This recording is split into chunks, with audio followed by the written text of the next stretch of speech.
오늘 우리 주시는 하나님의 말씀은 민수기 6장 22절에서 27절까지의 말씀입니다. 민수기 6장 22절에서 27절 다 찾으신 줄 알고 우리 같이 교독하도록 하겠습니다. 여호와께서 모세에게 말씀하여 이르시되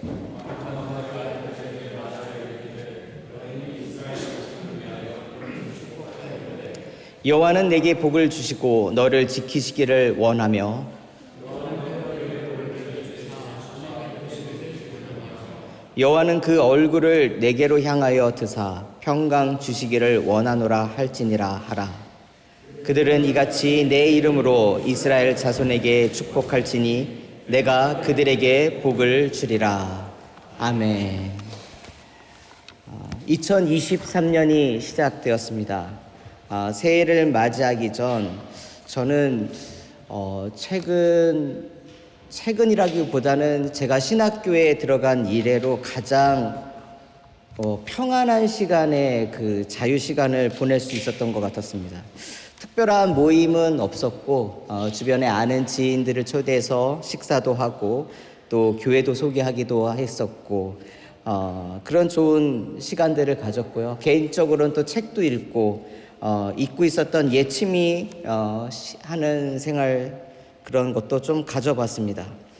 신년 예배 특별 새벽 기도회를 이렇게 준비하면서 설교를 이렇게 정리하는 며칠이지만 송구영신 예배가 없다 보니 내가 너무 안일한 것은 아닌가 하는 생각도 들기도 했습니다. 그런데 제가 그 3일 동안 26, 27, 28, 29 3일이 아니라 4일이네요. 4일간의 그 비움의 시간을 보낸 후에 깨달은 것이 있다면 바쁘고 긴장하며 사는 시간이나 뭔가를 이루고 발전하기 위하여 치열하게 제 자신을 두드리는 시간이나 그리고 휴식을 취하며 평안하고 쉼을 누리는 그 모든 순간이 영적 전쟁의 그런 자리 가운데 있구나라고 하는 깨달음이었었습니다.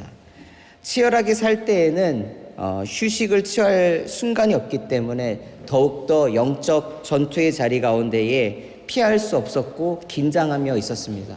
그 긴장함이 참 불편하다, 부자연스럽다라고 생각했지만 4일간의 휴식 시간을 갖다 보니 너무 편한 것도 긴장이 풀어지면서 더 쉬면 안 되겠구나 하는 생각이 들 정도였었습니다. 휴식을 잘못 가지면 밸런스가 무뎌져서 이렇게 무너지고 더뎌질 수 있다라고 하는 생각이 들었습니다.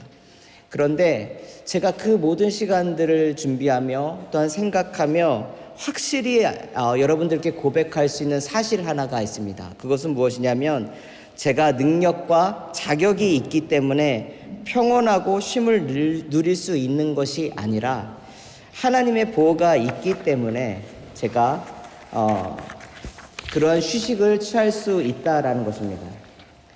사단은 굶주린 늑대처럼 항상 저를 그리고 여러분들을 언제 잡아먹을까라고 노립니다.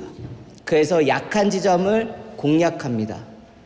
시간과 장소를 가리지 않습니다. 그래서 약한 틈, 방심하는 자리가 있으면 들어오는데 4일간에 제가 아무 생각 안 하고 평안하게 어떠한 그런 휴식을 갖는 건 정말 처음이었었는데요.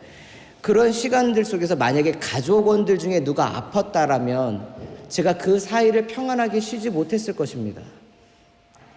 혹시라도 생각지 못했던 사고가 생겨났다라고 하면 저 역시 그 4일 동안에 아무 생각 안 하고 평안한 시간을 보내지 못했을 것입니다. 성도님들 중에 누구 하나 크게 아프시다고 하거나 사고가 났다고 하면 마음 졸이면서 있었을 것입니다. 제가 그것을 바꿀 수 있는 능력은 없지만 그 시간 동안에 어떻게 해야 되는가 안절부절하지 못하며 분명히 보냈을 것입니다. 그런데 하나님께서는 저를 지키시고 가족을 지키고 우리 성도님들을 교회를 지켜주셨기 때문에 4일간의 그 시간을 온전히 주님 안에서 쉴 수가 있었습니다. 삶의 인생이라고 하는 것은 내가 열심히 살고 수고하면 그 대가를 얻는 것이라 하지만 그러나 그거조차도 하나님의 보호와 하나님의 이 채워주시는 자비와 긍휼이 없다면 참 누릴 수 없는 것이 사람이구나라는 생각을 다시 한번 생각하면서 하나님께 감사하는 그런 시간을 보냈습니다.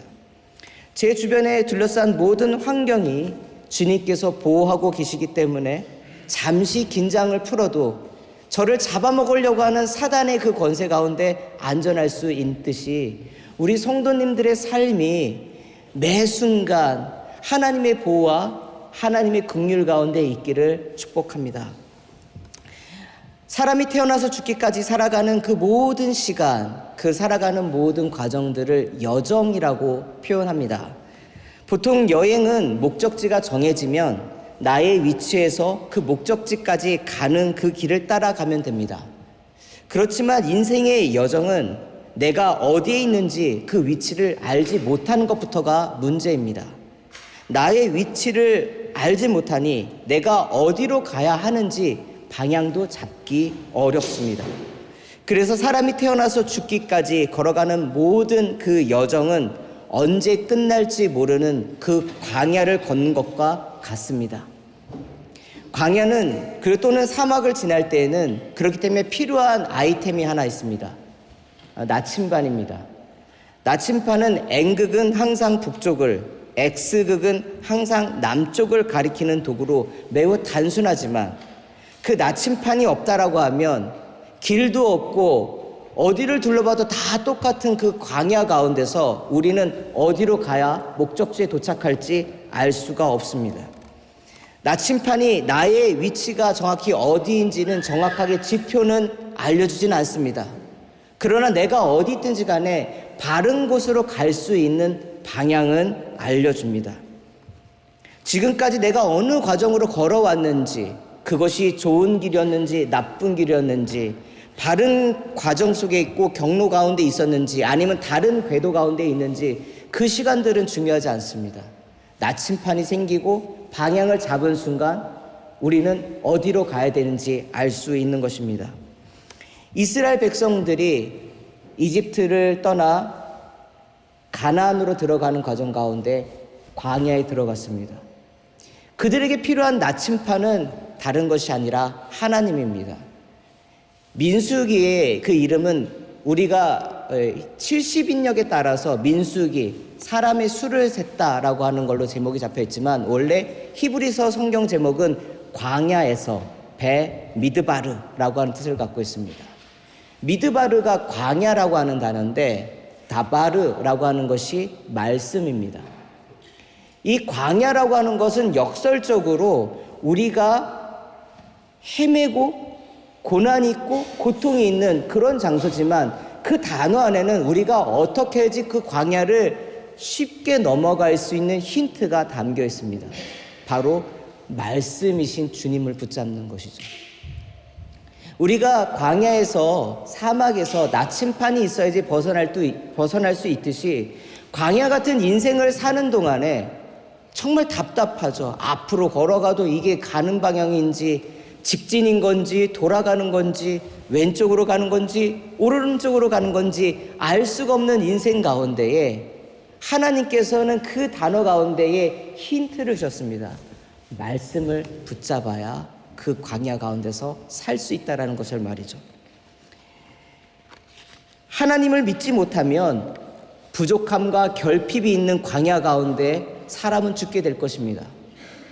반대로 하나님을 눈으로 보지 못하지만 그 하나님이 살아계신 것과 그분이 우리에게 복 주시며 우리와 동행하시며 우리를 인도하신다라는 것을 아는 이들에게는 그 광야는 더 이상 고통의 시간이 아니라 오히려 하나님과 함께하는 축복의 시간이 됩니다. 민수기는 그것을 얘기합니다. 사실 민수기에는 좋은 은혜로운 이야기보다는 하나님이 그렇게 복 주시고 인도하심에도 불구하고 사람들이 잘못 썼던 오답에 대한 기록들입니다. 어떻게 하면 이렇게까지 사람들이 실수할 수 있을까? 이렇게까지 하나님 앞에서 자신들이 넘지 말아야 될 선을 넘을까라고 생각하지만 근데 그 순간에도 하나님은 우리에게 무엇이냐면 한결같은 사랑을 보여주시며 원칙을 보여주시고 변하지 않는 하나님의 인도하심을 보여주는 것이 바로 민수기입니다. 그 민수기에서 오늘 우리가 읽은 이 본문은 아주 보물과 같은 말씀입니다. 왜냐? 하나님은 우리에게 복 주시기를 원하시는 분이시다라는 것입니다.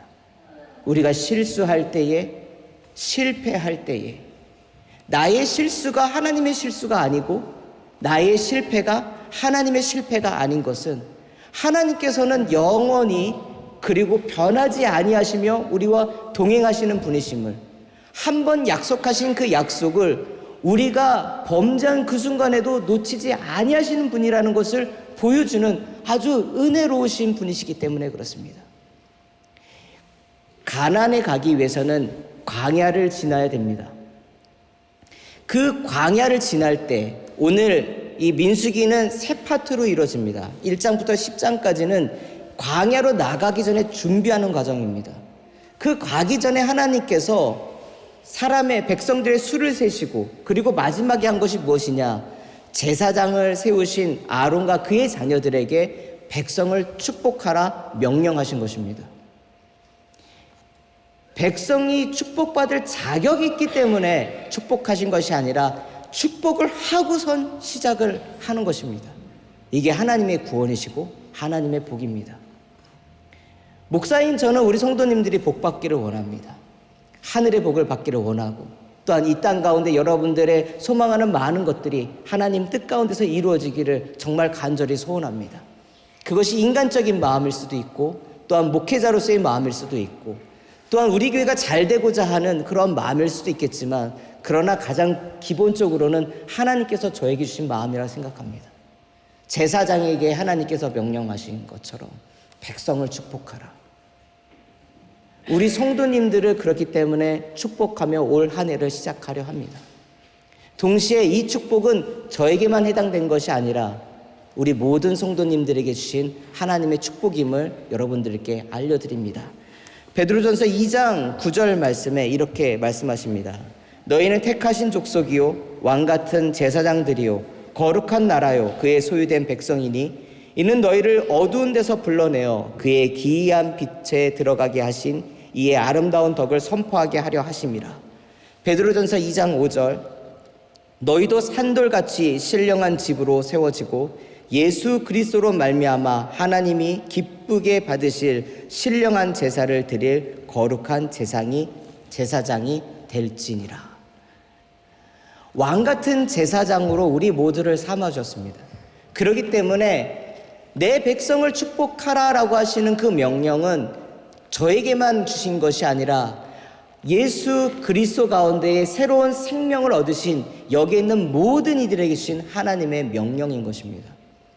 가나안을 향하여 떠나는 백성을 향한 축복이 아닙니다. 향한 명령이 아니라 그들을 위한 명령, 축복하라. 여러분, 이 축복한다라고 하는 것은 엄청난 특권입니다. 아론과 그의 자녀들이 제사장이 되었을 때에 성경은 뒤에 보면 그들의 리더십을 인정하지 않는 수많은 사람들이 있다는 것을 보여줍니다. 그러면 아론의 마음이나 그의 아들들의 마음에는 이런 게 있지 않을까요? 사람은 누구나 사랑받고 싶거든요. 내가 누군가를 축복한다고 했을 때에 그 사람이 나도 축복해 주기를 원하거든요. 근데 그게 아니라 나를 이미 적대하는 사람들이 있고, 어떤 사람들은 너가 뭔데 나를 축복해? 라고 반문을 하는 사람들도 분명히 있었을 것입니다. 근데 그때의 아론은 하나님을 향하여 하나님, 내가 무엇이 간데 그들을 축복합니까? 라고 반론하지 않습니다. 여러분들, 우리가 복을 받을 수 있는 가장 큰 것은 바로 여기서부터 시작합니다. 하나님, 나에게 복 주세요라고, 하나님, 내가 복의 근원이 되게 해주세요라고 하지만 이미 하나님께서는 여러분들에게 그것을 약속하셨고 주셨습니다. 하나님께서 원하시는 것은 그것으로 머물러 있는 것이 아니라 그것을 전하는 것입니다. 복을 전한다는 것은 무엇일까요? 이 땅 가운데 가장 큰 복은 우리를 위하여 죽으시고 부활하시고 생명 되신 예수 그리스도를 전하는 것입니다. 알리는 것입니다. 어려운 것 같지만 그것을 전하는 삶이 복된 삶인 것이고, 그것을 이루는 삶이 사명입니다. 이 땅에 있는 모든 이들에게 하나님께서는 그런 복을 허락하신 것이 아닙니다. 아들을 믿는 자들에게, 하나님의 부르심에 응답한 자들에게 왕 같은 제사장이다라고 말할 수 있는 이들에게 허락하신 축복입니다. 그것을 누리면서 살아가는 올 한 해가 되기를 간절히 소원합니다. 여러분들, 내가 능력이 있어서 누구를 축복한다라는 것이 아닙니다. 내가 축복을 했는데 그 사람이 축복을 받거나 받지 못하는 것은 사실 하나님의 능력입니다. 하나님께서 우리에게 원하신 것은 축복하라는 것입니다. 나에게 큰 능력이 있어서 병자를 고치거나 귀신을 쫓아낼 수 있는 것이 아닙니다. 하나님께서 하시는 것이죠. 제가 이 얘기를 하는 것은 무엇이냐면, 저 아름다운 교회에 단기 선교를 다니면서 귀신 들린 자에게서 귀신이 나가는 것을 경험했고요. 웃음을 잃어버렸던 청소년이 우리가 단지 와서 함께 사역하는 것으로 말미암아 다시 웃음이 터져 나오는 것을 봤고요. 참 신기하죠. 웃음을 잃었어요. 그런데 웃음이 터져 나오는데 그 터져 나온 웃음을 참지 못한다라고 고백하는 그 아이의 고백에 놀라움을 금치 못했고, 병든 자가 고침을 받기도 하고. 그것을 어떻게 설명할 수 있겠습니까? 단지 우리는 하나님이 부르셨고 가라 하셨고 축복하라 하셨기 때문에 그들을 축복하고 사랑하고 섬겼을 뿐이지, 그 능력은 오직 하나님께로부터 옵니다. 그러니 내가 축복할 때에 그 사람이 축복을 받을 수 있는지 없는지, 나에게 그런 능력이 있는지 없는지를 고민하지 마십시오. 그거는 쓸데없는 고민입니다. 여러분들의 자녀를 축복하면서 내 기도가 응답될 것인가 응답되지 않을 것인가 의심하지 마십시오. 하나님께서 주시는 축복은 내 능력으로 하는 것이 아니라 하나님께서 이루시는 것입니다. 다만 믿음이 있느냐 믿음이 없느냐가 결정적인 차이일 것입니다. 또한 나는 믿음이 있었지만 그 축복을 받는 이가 하나님 앞에서 아직 준비되지 못했다라고 하면 받지 못할 것입니다. 그러니 그건 역시도 나의 영역을 벗어난 문제입니다. 예수 그리스도의 복음을 전하며 그들이 정말 잘 되기를 소원하면서 축복하고자 한다라고 하는 것은 나의 역할이라면 그 외의 다른 부분들은 다 하나님께서 채워주시는 것입니다. 올 2023년에는 우리가 예전만큼 청년들이 없다 할지라도 단기 선교를 가려 합니다. 아직 장소는 정해지지 않았지만 하나님께서 분명히 우리에게 하시고 맡기실 역할이 있다라고 저는 믿습니다. 우리가 그들 가서 뭘 섬긴다라기보다 우리가 갔기 때문에 하나님의 일하심을 볼 거라고 저는 기대하고 있습니다. 그냥 우리는 가서 하나님의 이름으로 축복하고 하나님의 이름으로 사랑할 때에 하나님의 일하심을 보게 될 것입니다. 그것이 바로 제사장들에게 주셨던 하나님의 축복입니다. 축복을 하는 자리 가운데 하나님의 축복이 이루어지는 것을 볼 수가 있다라는 것입니다.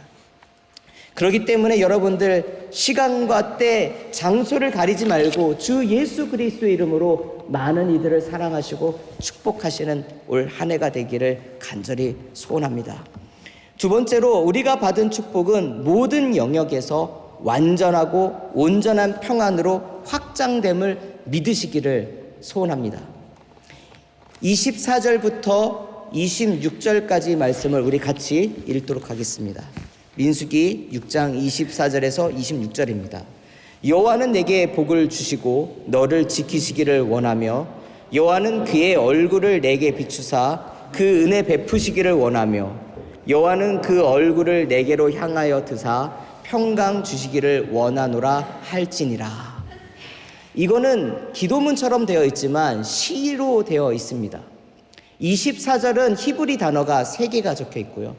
25절은 히브리 단어가 5개 적혀 있고, 그리고 26절은 히브리 단어가 7개가 적혀 있습니다. 매 절마다 주어는 여호와입니다. 하나님의 주어가 되는 삶이 복입니다. 앞에서 얘기했지만 축복의 주체는 우리가 아니라 우리는 그 복을 전달하는 창구 역할을 할 뿐이지 그것을 이루시는 주어, 주체는 여호와 하나님입니다. 그런데 그러면 3개, 5개, 7개 합하면 총 15개의 단어로 이 3절이, 이 3개의 절이 구성되어 있는데요. 3개를 빼고 나면 총 단어의 수는 몇 개입니까? 12개입니다. 12개는 이스라엘 온 지파를 상징합니다. 아주 잘 짜여져 있는 구성을 갖고 있죠. 이 축복이 어떻게 확장되느냐? 24절에는 하나님이 지키시기를 원한다. 보호에 대해서 되어 있습니다. 25절은 그거보다 조금 더 하나님이 보호하시는 강도가 은혜를 베푸시기를 원한다.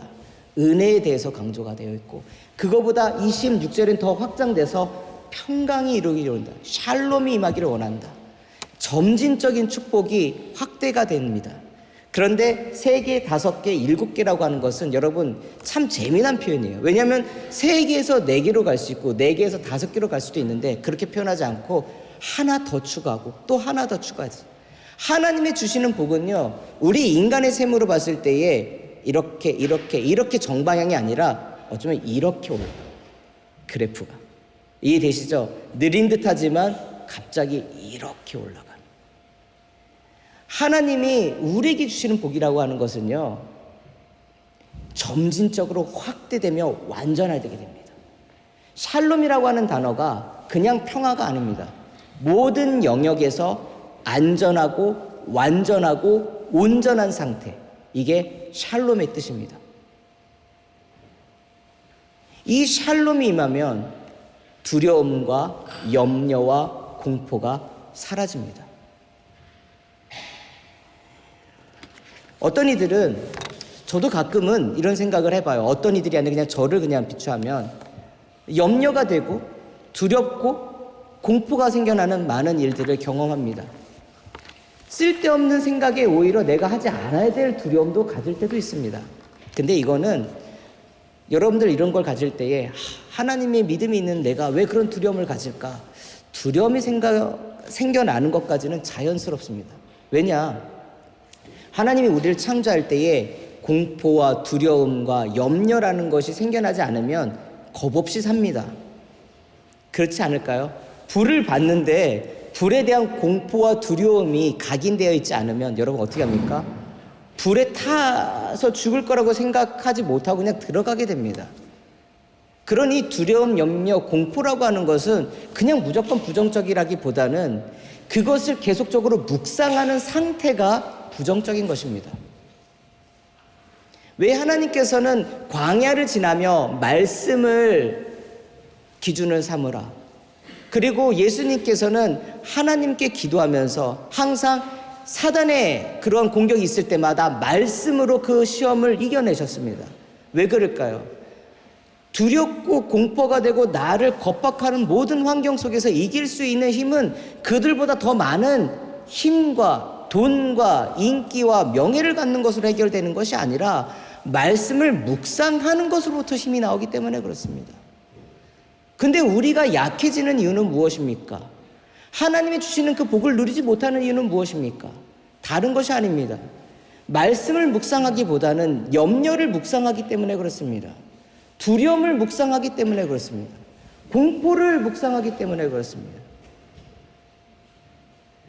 그게 생겨나는 것은 자연스러운 겁니다. 그러나 그것이 머물러 있도록 하는 것은 우리의 의지의 문제입니다. 내가 묵상한다고 그 공포가 사라집니까? 아닙니다. 더 생겨납니다. 염려가 사라집니까? 사라지지 않습니다.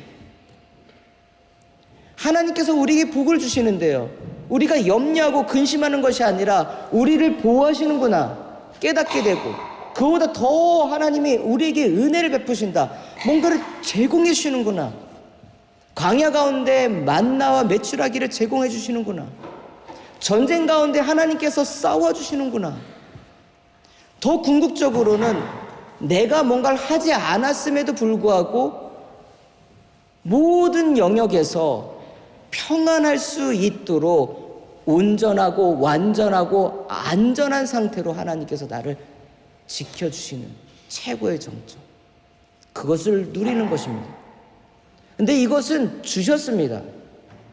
우리가 갈 것은 그것을 지키느냐 마이너스 할 거냐라는 그런 차원의 문제입니다.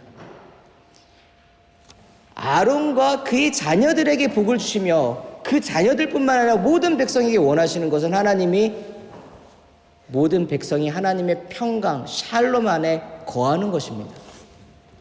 그러니 여러분들, 오늘 나에게 주시는 복이 이것으로 만족하지 마십시오. 영적인 거룩한 욕심을 가지십시오. 염려하거나 두려울 때에 그렇기 때문에 기도하십시오. 말씀을 보십시오. 빌립보서 4장 6절에서 7절 그리고 9절 말씀을 제가 읽겠습니다. 아무것도 염려하지 말고 다만 모든 일에 기도와 간구로 너희 구할 것을 감사함으로 하나님께 아뢰라. 그리하면 모든 지각에 뛰어난 하나님의 평강이 그리스도 예수 안에서 너희의 마음과 생각을 지키시리라. 너희는 내게 배우고 받고 듣고 본 바를 행하라. 그리하면 평강의 하나님이 너희와 함께 계시리라. 하나님이 샬롬의 하나님이다 라고 얘기를 하십니다. 우리가 할 것은 염려를 묵상할 것이 아니라 모든 일에 기도와 간구로 우리 구할 것을 하나님께 감사하며 나가는 것입니다. 축복을 받았음을 믿고 나아가는 것입니다. 하나님 그 자체가 평강, 샬롬이다라고 얘기를 하십니다.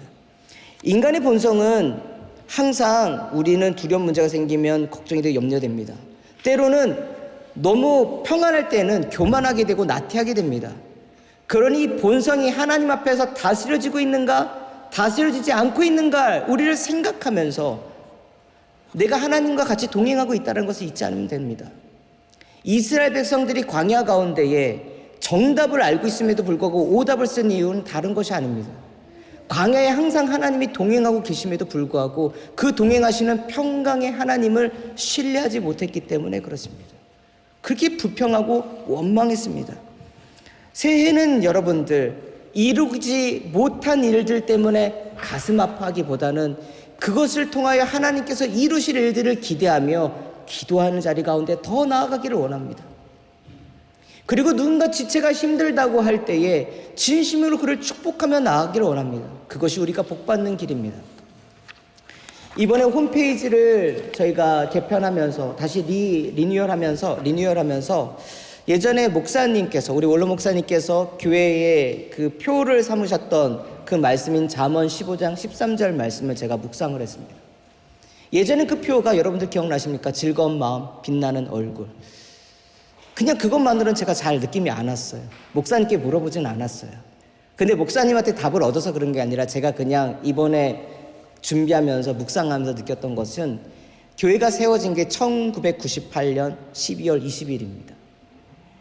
그냥 1998년이라고 생각할 수도 있겠지만 우리 한국인들에게 97년, 98년은 특히나도 추운 겨울이었었습니다. 국가가 부도가 나서 이민 나와 있는 모든 이들은 갑자기 그 원화 대비 파운드 가치가 비교할 수 없을 만큼 차이가 많이 났었을 것이고 생활 형편이라든가 이런 부분들에 어려움이 있었을 것입니다. 고국에서는 많은 기업들이 줄도산했고요. 그리고 직장을 잃은 부모들이 그리고 가정이 파괴되는 많은 아픔들을 봤습니다. 98년 겨울 목사님이 교회를 개척을 준비하면서 하나님께서 주셨던 그 마음은 무엇이었을까? 그냥 단순하게 생각했어요. 정말 요즘도 경기가 힘들고 세계의 전쟁으로 여러 가지 평안이 없는 그런 시대인데 우리 교회를 세우며 아름다운 교회에 예배드리며 교제 나누는 모든 지체들이 주님이 주시는 기쁨 가운데 환경이 어찌됐건 하나님이 주시는 그 변화 가운데 기쁨 가운데에 그 마음이 샬롬하고 그 다음에 얼굴이 빛나 주님의 빛을 비출 수 있어서 그 지역과 더 나아가 세계에 하나님의 영광을 비출 수 있는 그런 교회, 이것을 꿈꾸셨던 것은 아닌가. 그렇다면 오늘 제가 여러분들에게 전하는 민수기 6장 22절에서 27절의 말씀도 이것과 맥락이 같이 한다라고 저는 생각을 합니다. 하나님은 우리를 변화시키고 우리 가운데 평강을 주시고 우리만 복받는 것이 아니라 그 빛나는 얼굴을 비춰 하나님의 영광을 드러내기를 원하십니다. 하나님의 복은 한계가 없습니다. 점진적으로 확대되고 성장하며 영역을 넓혀갑니다. 그것을 할 수 있는 우리 아름다운 교회 성도님들, 우리 아름다운 교회가 되기를 올 한 해 간절히 소원합니다. 말씀을 정리하겠습니다. 예수님께서 이렇게 말씀하셨습니다. 요한복음 14장 27절에 평안을 너에게 끼치노니 곧 나의 평안을 너에게 주노라. 내가 너에게 주는 것은 세상이 주는 것과 같지 아니하니라. 너희는 마음에 근심하지도 말고 두려워하지도 말라. 2023년 새로운 시작을 앞두고 있는 저희들은 하나님께서 우리에게 가고자 주신 그 가난을 향하여 떠날 것입니다. 그때에 우리는 주님의 이름으로 서로를 축복하는 그러한 공동체가 되기를 소원합니다. 주님의 이름으로 하나님께서 주시는 그 복을 점진적으로 확대되는 것을 주를 믿지 않는 많은 이들에게 보여줄 수 있는 그런 교회가 되기를 원합니다. 우리가 능력이 있어서 하는 것이 아니라 하나님께서 하실 것이고 우리가 할 것은 믿는 것뿐입니다. 그 믿음 안에서 올 한 해 우리 모든 이들의 마음이 기쁘고 빛나며 하나님의 영광을 비출 수 있는 그 복을 누리시기를 간절히 축원하면서 오늘 말씀 마치겠습니다.